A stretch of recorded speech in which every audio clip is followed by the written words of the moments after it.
Welcome, everybody, to another episode of Close the Gap. I'm your host, JR. Again, I just want to thank you to everyone that's been following my journey, following the podcast. I appreciate it. Don't forget to smash that like button. Go ahead and share it. But again, thank you, everybody that's been leaving comments. But let's get straight to it.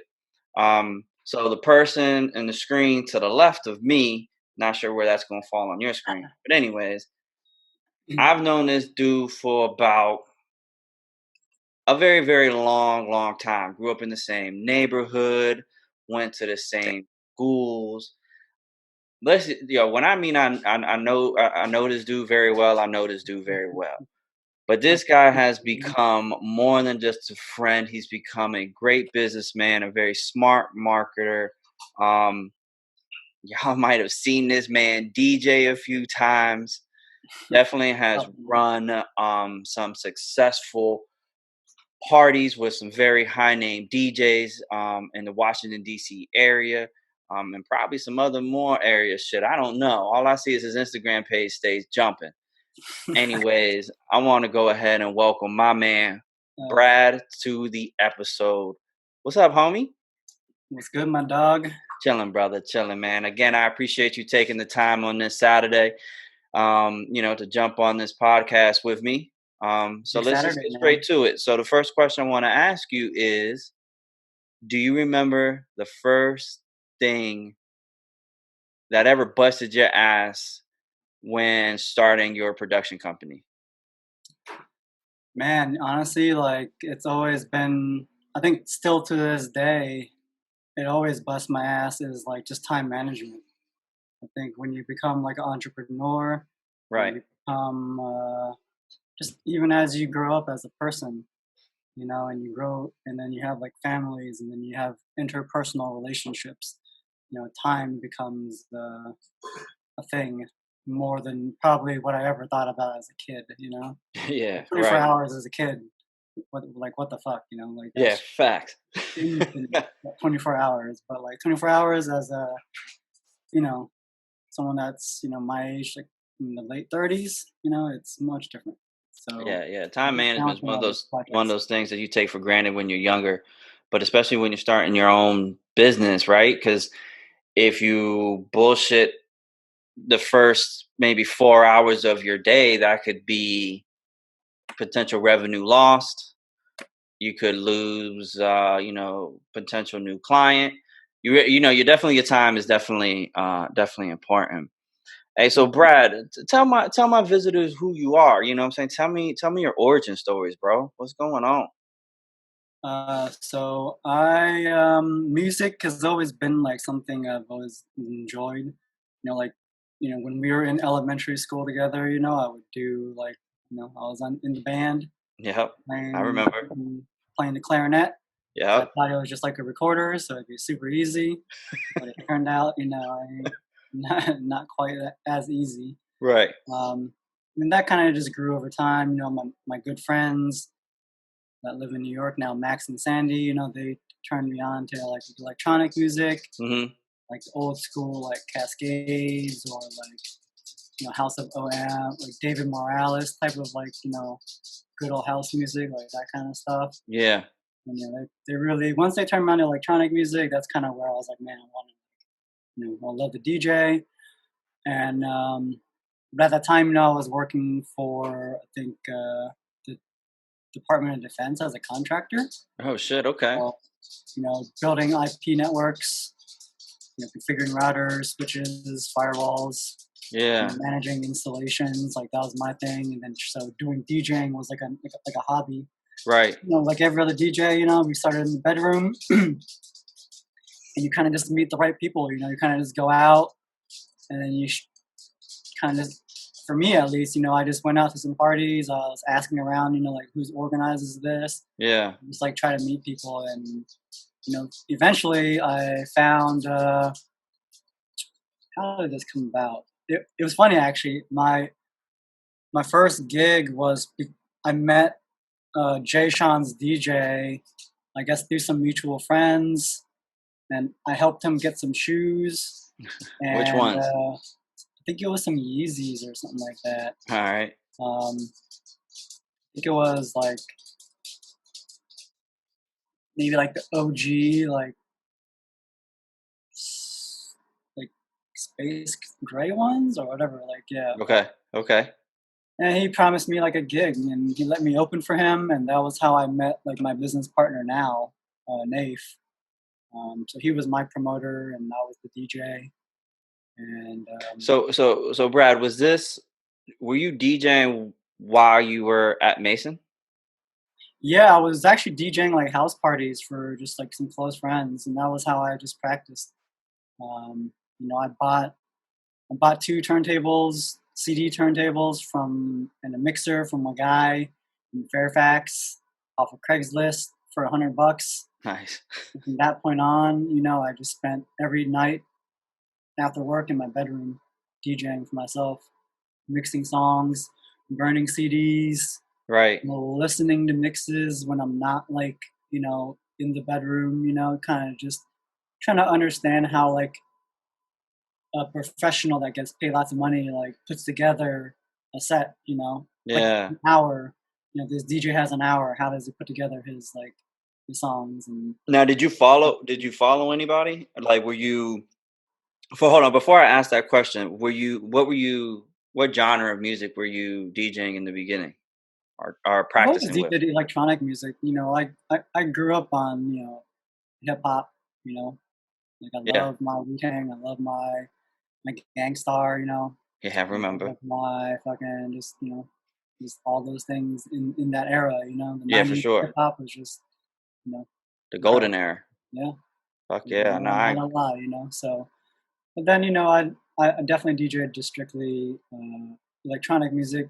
But as I played in the clubs more, I realized that you know I had to be more like I wanted to play electronic music, but then you had to like do like vocals on top that people knew, kind of like just like you know just easing it in for people, you know, make it easier for someone to like your music because it's something familiar, you know. all right, So so then electronic music helped me educate me because I'm a hip hop head. You know that, right? So I've been just like you, 90, you know, the golden era to even now, right? So educate me on that real quick for so putting vocals on top. Now, with electronic music, I'm assuming it is all just straight instruments, right? And our digital instruments, yeah, and digital sounds. So then when you say overlay vocals on top of it, what vocals? Is it like is it Drake on top of something? yeah. Is it the baby on top of something? Yeah, it could be Drake, it could be Michael Jackson, you know, it could be just, you know, familiar remixes that help people like kind of just like a different sound. Because I think, Okay, you know, the foundation of DJing is honestly to me at least is, you know, just exposing people to different music, you know. sure. Like you shouldn't come to the club and want to hear shit on the radio. You can do that at the radio. But there's a, you know, there's a degree to it, you know. I think I would want to hear some familiar stuff and it would be nice for a DJ like, oh wow, like this DJ found this remix of the song, you know, like that's really fucking dope, you know. Yeah, yeah, And yeah. things like that, you know, kind of is how I appreciate like nightlife and things like that.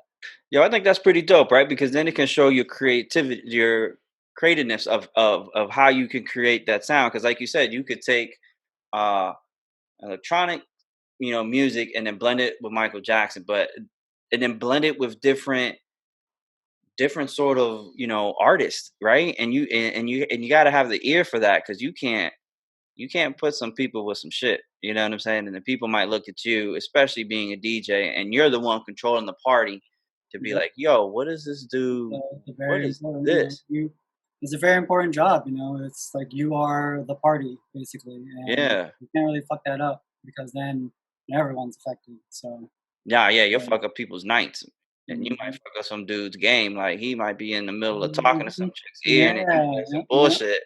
He yeah. it, 'Cause it my might yeah, it might 'cause be a rap. All right, so look, so then you were DJing. All right, so let's keep moving forward in your timeline. So DJ, you said you met your business partner, and your business partner then became your manager. no, so initially he was my promoter. So every DJ has like promoters, right? Like Okay, yep. so then you know we both then became the promoter, and then we booked other DJs to kind of promote and market in DC kind of thing. So was that the birth of Android? Yeah. You Androids? Mhm. Okay. So with that, were you in the very beginning of you Android, were you the act? Were you the Mhm. No, no? it something that uh, I was always firm about in that regard was, I Yeah. can't play my own party. If I'm gonna create like this entity and be like something serious, Yep. then I couldn't book myself because then it just looks bad.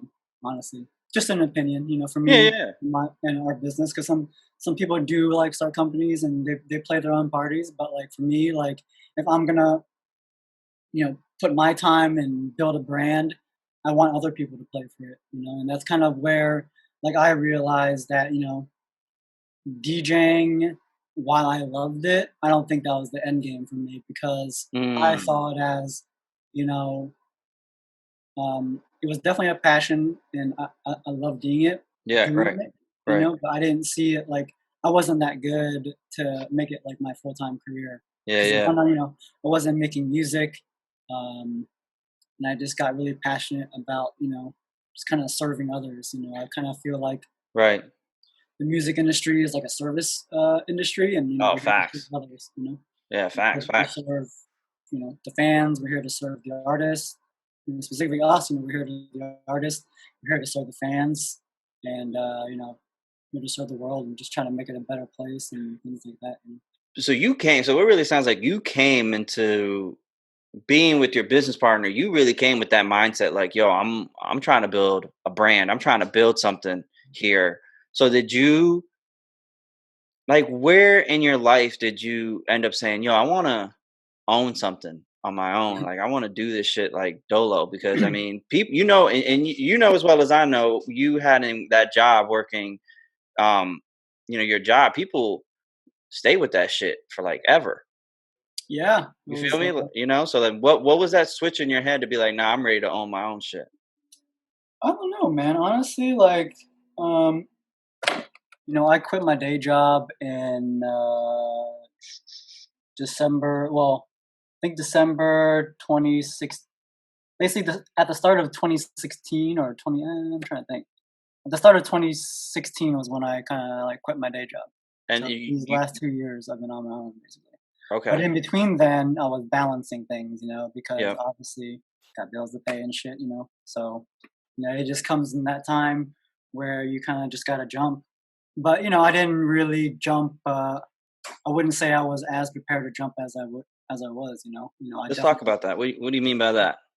I think financially, definitely is something. I thought we were doing really well, and I thought it was a good opportunity to quit the day job, Mhm. and it was a good opportunity. But then some things happened with like the venue, where like the venue, AI was operating at the space in downtown. Mhm. Oh, sorry, damn, jumping way ahead. Basically, it's just like financially, it just wasn't working out, Okay. and money became really tight, and just got behind on some like house payments and just some real shit that some people go through, and I had to take out some loans, like house, like off of the house, Yeah. to just like stay afloat, to try to focus on the business. So, I um, think that's real shit, Brad. I mean, and that's what this is for. This is what this podcast because it's real talk, right? Because some people want to jump into a certain business, right? And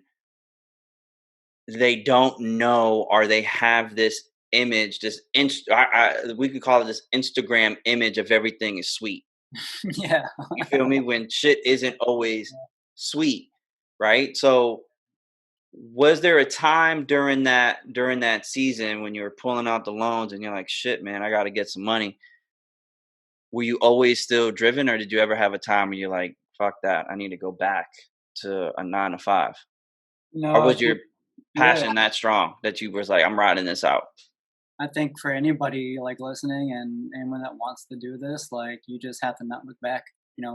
I laugh about this, but like I no bullshit. Like when I quit my day job, I donated all my dress clothes fucking right away. And you're like, nah, I'm not Yeah, wearing these shits again. I don't have any of that stuff. I kept I kept like the Zara shirt, uh, a suit from Zara, and a white Right. shirt, and that's all I got. So you already knew. You knew you what you're doing this. You're jumping full Mm. steam ahead.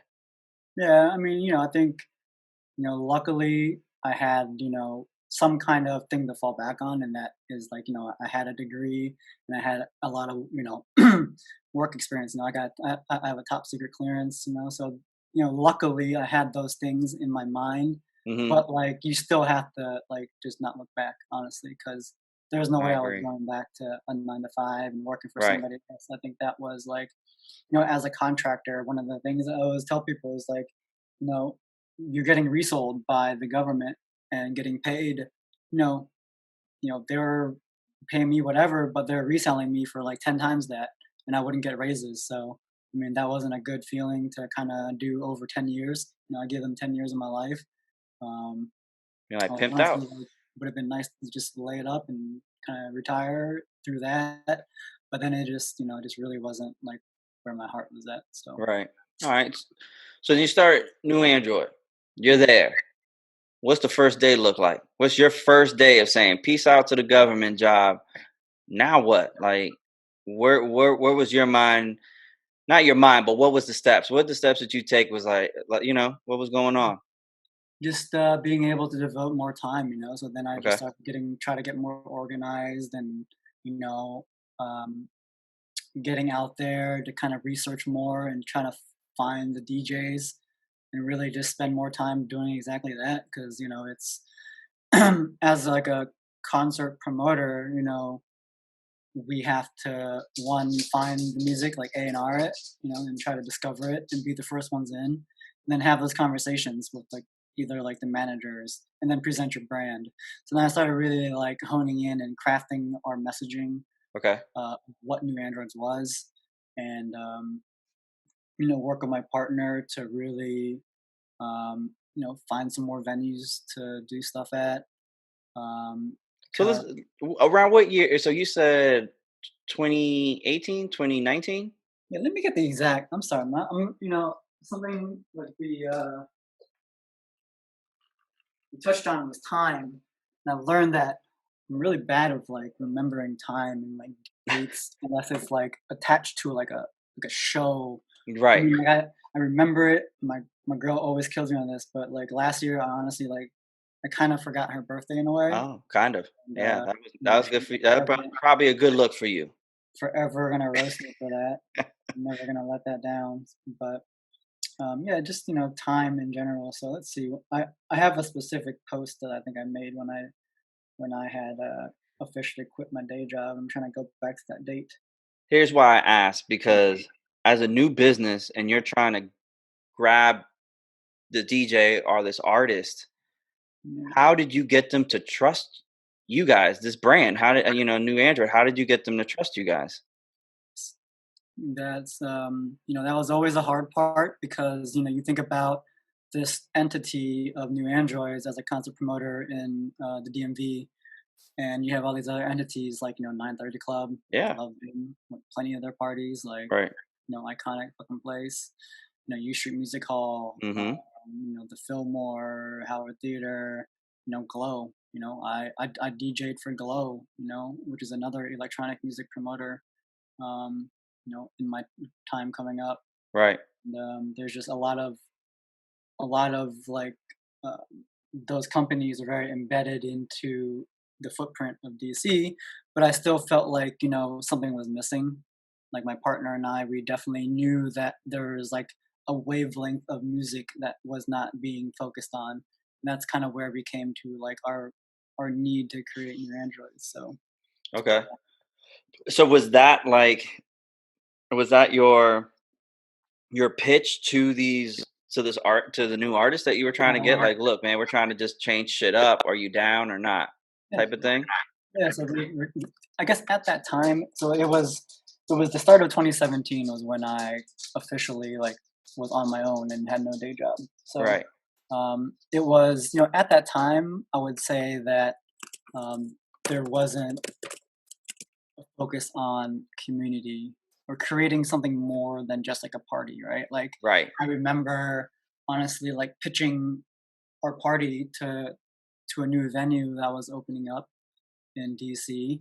Okay. And they were like, "Well, we don't really need you guys, and that we already have this thing on lock." And I was like, "Well, we're actually like picking like a different like music format and like branding ourselves more as like a community, and that we're for everybody, and just taking that approach, and really focusing on like something more like building like a can't stress it enough, man. It's like building a community Right. focused around people that love music. So that's kind of like our core mission, which is like so.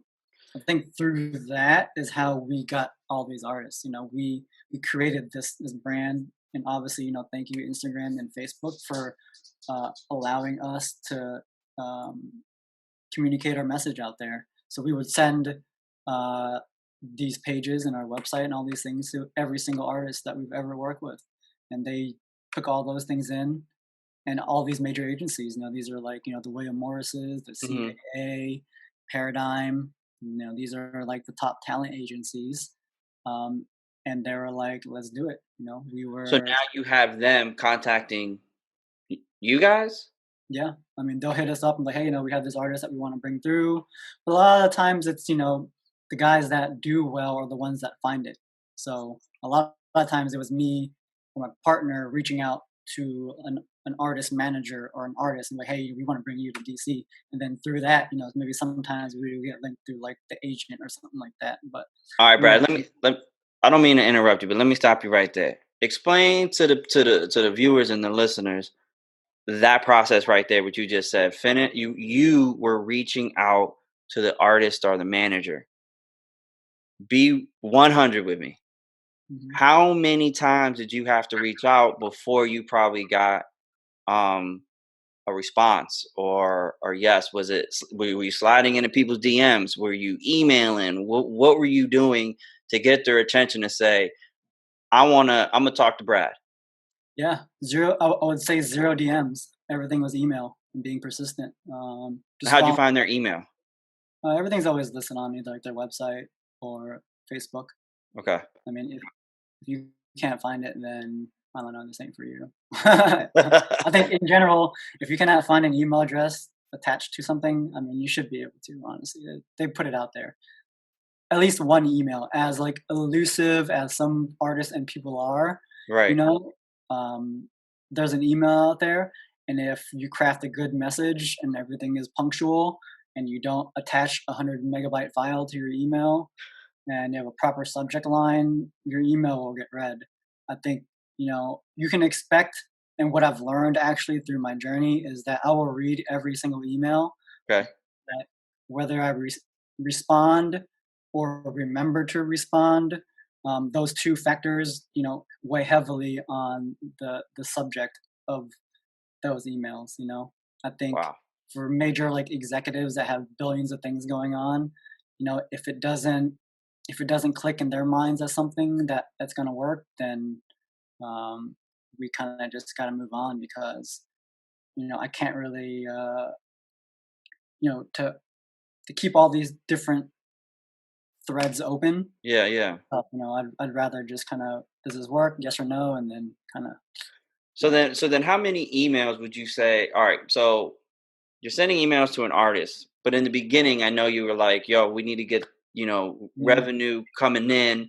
Um, Was it the type of thing that you guys had a list of artists that you were looking to bring in, and were you emailing them every day, or was it like, fuck it, we're going to email all these artists and see which Yeah, one sticks? Like, what was that yeah, looking like? exactly. Just like that, man. Just following up, literally sending that email. Hey, just following up. Or Yeah. hey, just bumping this thread. Like that. Those messages on a regular basis. And I think that just shows persistent that you really want this. So um, our first artist and our first agent talent agency that we worked with was APA. They're based out of like New York. Okay. They represent. They do a lot of great like hip hop, pop, some great electronic artists, some actors. Right. They're actually mainly in like acting. Okay. But they were the first ones, and was this guy Wax Motif. You know, he was dope. But then after that, you know, it was like Paradigm or AM Only at the time. Well, yeah, it was Paradigm. Um, but yeah, it was just being persistent, man. Yeah, I yeah, think. persistence, Mm, and the reason why I ask is because again, right? I don't want to paint this picture of like Brad just woke up one day, quit his job, and then all of a sudden he had like DJs lined up at his door. You you know what I'm saying? You know what I'm saying? Like, yo, I'm ready to work with you. You know what I'm saying? Like, you're yeah, cool and you got like fire ass kicks and we fuck with your yeah, brand. In reality, that's not at all how being an entrepreneur really is, right? So I'm glad you shared that. All right, so let's keep moving. Let's keep moving forward here. So it really sounds like Facebook and IG really helped you, help promote the brand. I mean, is that kind of fair to say? promotes the brand, helps us sell tickets. Um, I mean, it helps us communicate with people and connect. I mean, those are really great tools that I think anyone and everyone should be utilizing. And how Mhm. did you utilize it? How are you guys utilizing it? Because there's certain people that just put pictures up. You know what I mean? Now is it strategic how you put it up? Meaning, are you trying to make the blocks have the same pictures? Are you trying to just promote? Just, I mean, I know the answer because I've been to your Instagram, but for those that haven't, and then we're going to share your Instagram here later so everybody can check it out. But is there a strategy behind it, or is it like, yo, I'm just trying to do this all, as organic as possible and as real as possible? How does that look like for you guys over there? I think when it comes to digital marketing, I think copy is important. The messaging that you like put out there to your people is something that I spend a lot of time crafting, and I think it Okay. needs to be short, it needs to be concise, and I think that's what Instagram lets you do is kind of get your message across. And what I wanted to do was just, you know, I think just get that messaging across that like, we're here for everybody and we're a community. And if you like music, you should come hang out with us. And just kind of I think one of the key strategies I would say that helped us grow as just like an entity on both of those platforms was Mhm. just not having the same content. Like for me, I saw different every single platform and I defined it differently as how I wanted to interact with it. Like for me, Hold Facebook. on, hold on, hold on. I don't mean to interrupt you. Say that one more time, because that's uh, gold right there. yeah, just defining how you want to utilize each of these platforms. So like Yep. Instagram for me is a way to get some more communication across, but really be a visual tool for people. Like what does new Androids visually look like? Um, And Mm, then for Facebook, it was a way for me to disseminate more detailed information and words specific to how you can come to our parties or right, where you can find our parties. right. But like Instagram, purely just what the brand is, and Okay. then everything else, big words.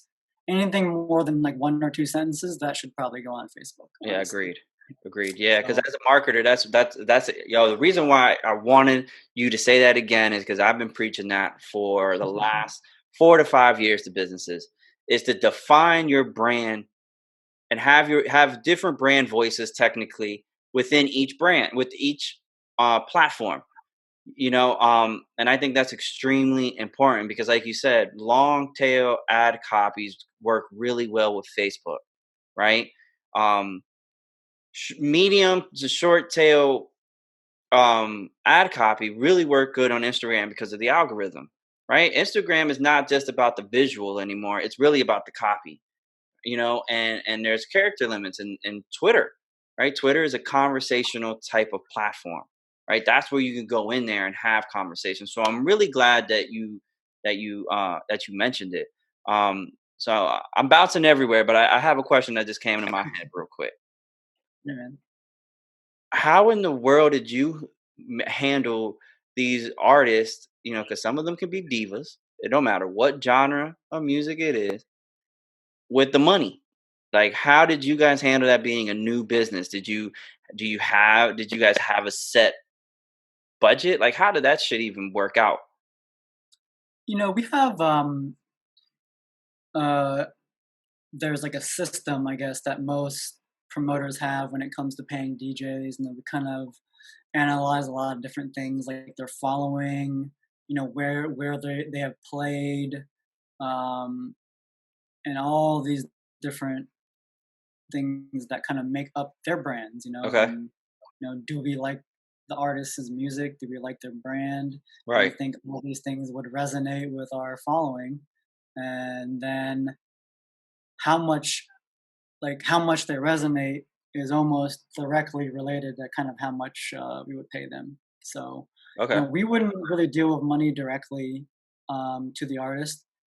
They have agents that pretty much handle all that. And then who So would we would, handle it for you guys on your behalf? me, Okay. I So you would, were the money man. yeah, yes and no. My Right. my business partner was the one. He really is the one that kind of manages our money, Okay. and I think he and I have a really good I look at it from I understand it from like a marketing and all this things. He does too, and then we both kind of like talk and see like how much we should pay this DJ based on all these different like merits and shit. So, but when it comes to you know just uh, placing them where it's at, all those things, and Yeah. that's Yeah. it's Okay. definitely a very good team aspect of how we like place these things. But yeah, man, the agents handle the money.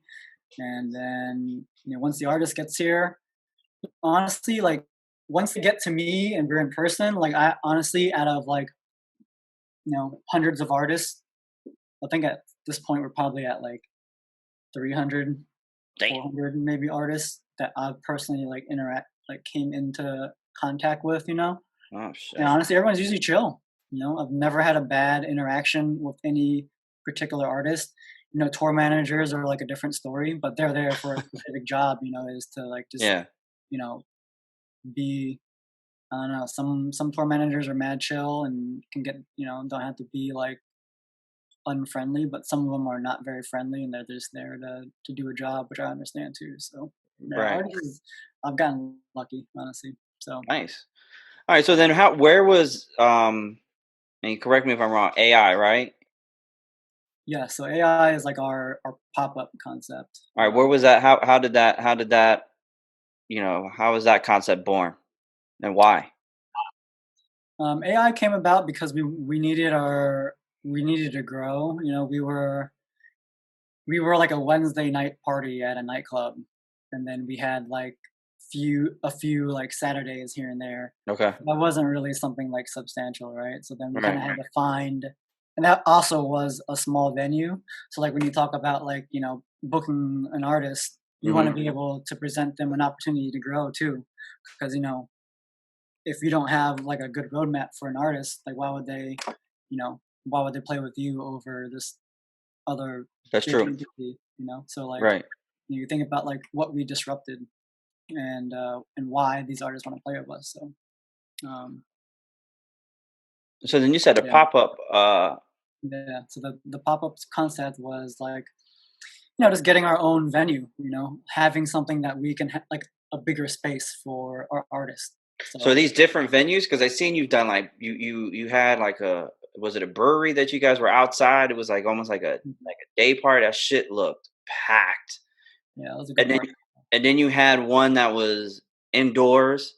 Hmm. How does, again, trying to help me understand if Yeah. I was trying to get into this, like, how do you talk to like the owners and be like, yo, we're about to pack out your place with all these people. Like, give me the keys to the Uh, shit, and like I'm trying to yeah. party. It's everybody has some kind of needs um to do. I don't know. Everybody has some kind of need to either want to do a greater need to serve people. Hmm. And if you can pair that up with a good financial proposition, then I think everybody wins. So that was kind of how we approached things. We were easy to work with. We were on point when it comes to like permitting, and on point when it came to marketing and marketing these venues. All right, Um, that's okay. yeah. You made a good point with permits. how important is it for people to understand if they're trying to get in this about permits? Like, how did you understand? Like, how did you fucking learn it? Did you already know, or so Um, there's a two double. I guess I'm throwing like 4 or 5 questions out. Sorry. So I guess yeah, it's no, like that's good. how how important are permits, and how important is it for people to understand that they need them shits? Yeah, I mean, for if they want to do a big party and sell tickets, you need to have permitting in DC. Because you're selling alcohol. It's very hard to actually make money if you're not selling alcohol at something like this. Honestly, For you sure. so and it's like People trying to get loose when they're people want to get dancing. loose. It's a lot of it's expensive to throw these events. I wish like it was cheaper, but you know, it is what it is at Yeah, this for point. real. So I mean, we got to pay these DJs, we got to pay our staff, and that's kind Yeah, of why facts. it's important to kind of support your artists because we're also paying the artists that these people that want to devote their lives to these things. So yeah, I mean permits are expensive and permits take time, but it shows that that your people are safe. I think that's an important thing Yeah, that because you kept we're using the going. word, and I like the word that you've been using, serving people, right? And keeping these people safe is a form of serving them, right? Because you don't. I mean, we've seen in news and shit like venues, people falling through like fucking the second floor, Yeah. like people on some other shit, like when they too lit. You know what I'm saying? Things happen, right? And you hear that some of these places weren't insured or didn't have a particular permit, and you're really not serving because at the end of the day you want people to get home safely. You get what I'm saying? Have a good night, have a good time, and enjoy themselves. And so I dig it, and I really think that you're taking the serving of the people, truly, from your heart. You're in a good place, and I think that's what makes both of your brands very unique. And something that I feel that's going to last a very long time. That people. Thank you. I hope so. Yeah, man. I mean, I'm dead ass, though. I mean, I wouldn't have. It's good to see people do good things. You get what I'm saying? And I'm just fortunate enough that I know you. You know what I'm saying? In a way that I could reach out and be like, "Yo, come do this podcast with me." Honored, man. Honestly, dude. I, Just I appreciate it, man. So we're gonna get just a little a little personal, not like a whole bunch. I'm not gonna ask you like your pant size or nothing. So easy, relax. We're a size So 7, by the way. If y'all want to buy me some shoes. Yeah, he got expensive taste. I'm gonna tell you one thing. He got expensive taste. Let's not fake how many off whites he has and how many Yeezys. We're not going. Well, actually, before we jump into these questions, when did you start loving sneakers? Like, when did you start like getting into them? Because you got some rare ones in your closet. I mean, we ain't doing MTV Cribs or nothing, but you got rare ones in your closet, bro. I mean, I've always been into shoes, man. Like growing up, like I love watching Jordan. My dad and I would watch WGN all day, every day. Yeah. Whenever there was a Jordan game on, we'd be watching it. Whenever the AI game on, we'd be watching him. We love. There's two things that my dad and I loved growing up, and that was NBA and Martin. Like those are the two things we Dude, watched all the I time. remember that shit, bro. I remember that so bad. I remember going into your house. It was probably during one after school, and I think the first thing that came on at your crib was Martin. Yeah, And I probably. was and I was like, "Oh shit, that's my shit." You know what I'm saying? Yeah. And then yeah, I definitely remember you being a Jordan fan. Mm. So, out of all your shoe collections, which one all right, yeah, so which one was your favorite? Did you like the Yeezys? Did you like the Nike Yeezys or the Adidas Yeezys? Yeah, honestly, like I would have loved to own the Nike Yeezys. I actually sold all my Adidas shoes. I don't. Oh, At one really? point, I had a couple pair of Yeezys, but another point, I was just like, you know what? I mean, I actually kept one pair, and that was some NMDs. But for the most part, I just sold them all because I mean, I wore them. I was kind of over it.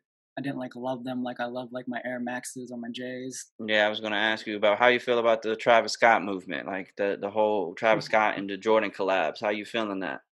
I loved it, man. I sold all my dunks.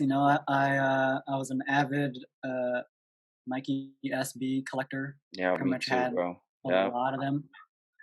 And Travis, brought them prices to the sky, and I was able to sell, a lot of them for an absorbent amount of money after I wore the shit out of them. I mean, Right. I probably would have kept all of them if I didn't have a baby. I think my daughter is something that was a blessing, and I was happily, as hard as it was, I sold pretty much every single one. Yo, the Obviously, SB wave came back, didn't it? That SB with Travis. Travis came with that SB. You know yeah, that brand that power, resale. I man. think the resale before he even really dropped. You know how that goes, right? Some people get some pairs and shit. I think on StockX, some things went. Those things were going for like 10. Yeah, there was yeah, those prices were just insane, man. Honestly, and you know, What about the off whites? What you think about the off white Jordan collab? I see you got the UNC ones, and I'm kind of hating on the low, but I it's all good. love those, man. I had the best, like, got so lucky on those. Off white is great. I think they're kind of like watering it down, and they're not as tight anymore. But I agree. those OG, like those OG silhouettes and those colors, like I'm not, most of my off whites are just like the black ones, or I have the tan Air Max 90s, like Okay. the very like monotone. Most of my collection is very monotone, I would say. Um, yeah, man, just love those numbers that Travis did for us, and I love his dunks.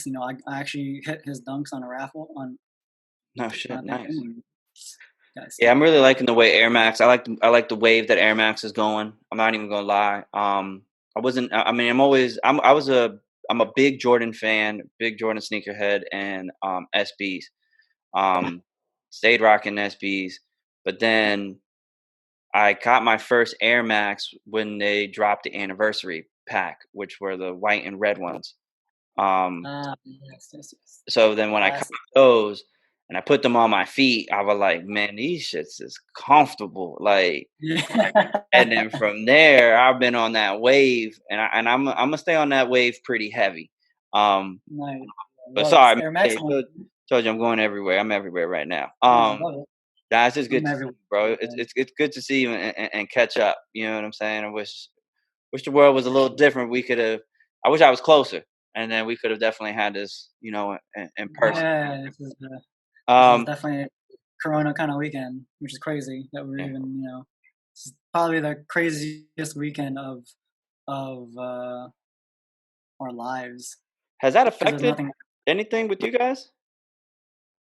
Yeah, I mean everything's closed. I mean, so we don't have any parties, probably till April, and it's a busy season for us because it's like the rooftop is opening, so we're generating a lot of income at this point. Not only us, but a lot of other venues. So yeah, I mean, there's definitely a huge loss of income right now for us employees Hmm. and artists too. Now, how So does a company prepare? I mean, this, like you just said, this is something that no one really. This is something like we've never seen before, right? yeah, But I mean, the I guess my question would be is how does a an entrepreneur like yourself prepare for maybe the slow times? honestly, like it's just I think first and foremost, it's really just kind of waiting it out and being patient. Right. And you know, luckily, we have a little bit of uh, money saved up so that we don't it doesn't affect us too bad. But it wasn't like I wouldn't, I'd be real. Like I don't think we have like an emergency fund. We're just like a small business, and everything is very like up to like how me and my partner kind of want to run it. So Yeah, for sure. Which while is this is smart though, right? At least you have something. At least you have like saving. I mean, that's the key word, saving. You know what I'm saying? I mean, we've known some business owners that are probably like blow out their shit like during this time.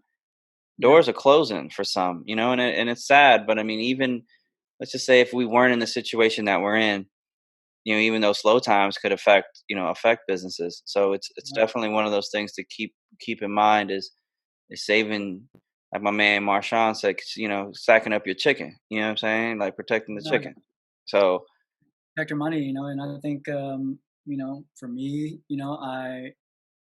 shoes, shoes are something they bro, will, like shoes are a good investment, and it's also good to diversify your investments. We have some like, art on some skateboards that are, worth some money, and now I'm getting into like, having some cards. My boy Zion, Zion's killing it right now. yeah, he is.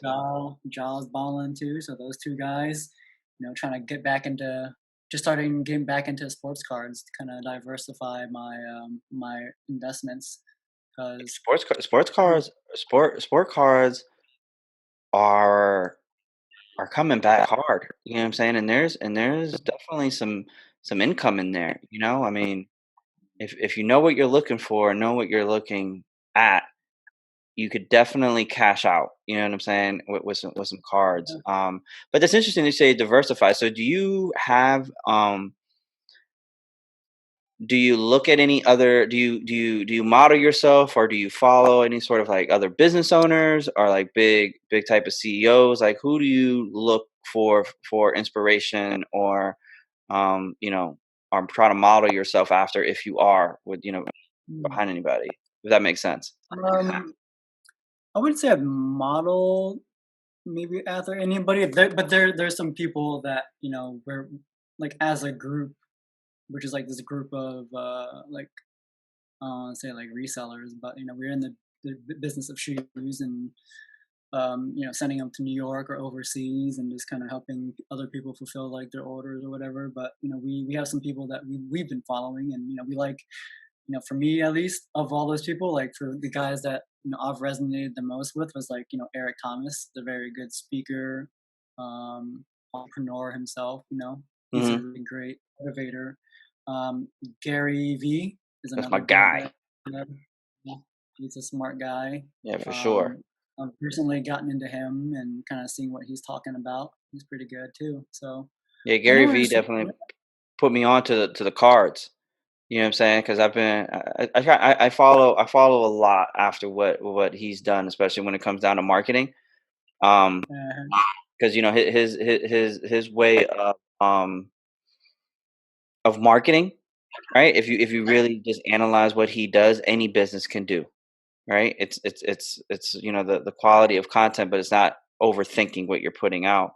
But at the same time, like you were just saying, diversifying yourself, right, and understanding what that looks like. And he's one of those, like uh, y- yard selling and flipping shit from a yard sale to to the cards. But all right, so we're yeah. gonna do some quick rapid questions real quick for you. So how Okay. many hours do you put in working on your brand? At least 40 shit. I ain't doing 40, then I'm selling myself short. There you go. Yo, how has being an entrepreneur affected your family life? It's tough. I mean, I'm always kind of like starting over, and trying to be a better man for my daughter and my girlfriend, and really just continually to battle these things and try to just be better, man. That's what's up. What motivates you, Brad? Daughter, just trying to Facts. love solving problems. Um, I read forgot who it was, but you just try to solve problems until you only have good problems to solve, and I think that's a good way to kind of look at it for me, at least. Right. And what's your greatest fear, man, and how do you manage your fear? Greatest fear. He's fearless. Fuck what you heard. Too many fears. No, I mean, it's a level of just not being comfortable. Like, I think I just want to be able to be financially stable for the family's sake. I Yeah. think just that really is something that's always on like my mind is because we came from a my family came here with nothing, so it's always been on my mind just to kind of make sure like good financially. Right. But just of course maybe some failure. Those things are always there. So you kind of just gotta can't look at the negative and try to be optimistic, and because it's easier to be negative, you know. Easy, super easy, and it's super easy to quit. Yep. So Um, but that's what life's about. So I think there's more joy in challenges, and that helps me get up in the morning is, overcoming no, these things. agreed, agreed. How do you define success? No problems. Just I think being successful, it means you don't really have many problems. Everything kind of just Just easy. easy, easy riding, Wake up and just enjoy a cup of coffee, man. And I think that was where success comes in. right? So do you believe there's some sort of pattern or formula to becoming a successful entrepreneur? Just figure it out on your own. I think everybody has a different story, Yeah, and that's a fact. everybody has different struggles. So I think that's what makes it interesting, and that's what makes everybody's story special. Yeah, no, and it's okay not you know to have a different journey and to have a different story. And I think some people get caught, and I asked that question because there are some people that get caught up and say, well, my journey needs to look like this person's journey, and but at the It same is something. time, it's not the case, right? You gotta write your own story, and your own story has, your its set of characters and its set of dramas and downfalls, but at the same times, their own wins, so um But don't get that Instagram shit twisted. no bullshit, man. Stop looking at that shit and start realizing there's more behind it. So what's your favorite aspect about being an entrepreneur? Freedom, Nah, facts, doing right? doing what I want when I want, where I want. Mm, That's that helps honestly. Mental health is important, and I think that's a huge part of mental health is having that freedom and being like if shit goes bad, like it's my fault. Being accountable and knowing exactly. I mean, that's Yeah. being able to control my own destiny. I think is great. Cool. So we're gonna get into some tips and advices for the listeners. I know you've been dropping some gems, and I definitely appreciate that because that's what Close the Gap is all about, right? Is to see normal people, normal entrepreneurs, right? And not saying that entrepreneurs aren't normal, but I mean, right now I'm at the level where I can't just call Mark Cuban and be like, "Yo, what's poppin'? You trying to get into this podcast?" So it's like, but at the same time, though, I'm saying there are people out there that's just trying to get their foot into the door and understanding how young business owners, how they're being successful at, like yourself, and how they're doing it. So what piece of advice would you give someone who wants to become an entrepreneur? You just have to want it. I think the desire and the passion and the drive is something that nobody can teach you. You Right. know, that's something that is Agreed. just you just need to do it. And I Hmm. think without that, then you'll be perfectly fine working a 9 to 5, working for somebody else. Honestly, that's just fine too. I mean, everybody has different needs. I mean, there's nothing wrong with doing 9 to 5s. I did it for a long time, and it was great. But some everybody's different. So Right. Everybody has a different fuel in their fire, right? hmm Um, if you had a chance to start your journey over, what would you do differently?